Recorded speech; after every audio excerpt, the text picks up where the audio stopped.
Hello बच्चों। यहां दिया है a cylinder C rest on horizontal surface small particle of mass m 5 kg held is in equilibrium connected to an overhanging string as shown. The other end of massless string is being pulled horizontally by force F. It's shown in the figure. Find the value of F. देखो ध्यान से यहाँ पे सबसे पहले मैं चलिए इसका डायग्राम यही बना देता हूँ, इसी में बना देता हूँ ठीक ठाक साइज है इसका।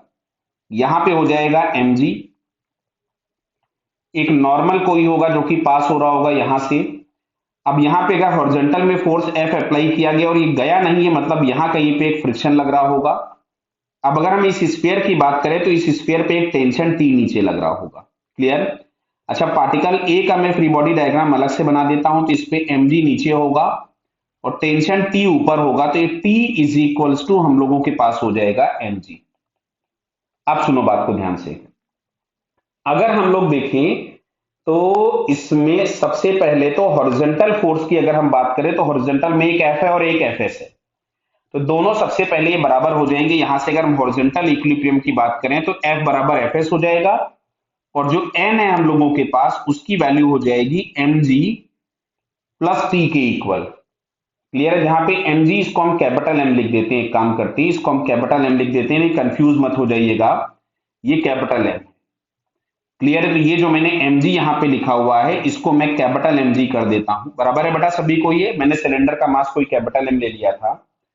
अब अच्छा देखो, अगर हम लोग चेक करें सेंटर के अबाउट, अगर हम टॉर्क फाइंड करें, देखो सिलेंडर का मास नहीं दिया इसलिए हम लोग ऐसा पॉइंट चूज करें जहां पे इसका टॉर्क ना है। तो ये mg का टॉर्क, n का टॉर्क दोनों जीरो हो गए।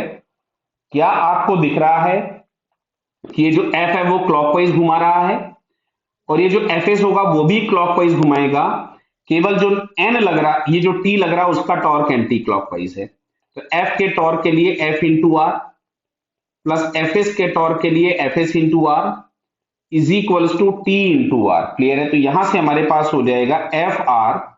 अच्छा देखो, ये F बराबर Fs था, तो इस Fs की जगह हमने फिर से लिख दिया F बराबर T इंटू आर। तो क्या यहां से आपको 2F बराबर T मिलता है? तो F is equals to T by 2 और T बराबर हमारे पास था mg, जहां पे m इज इक्वल्स टू दिया है 5 kg। कितना दिया है?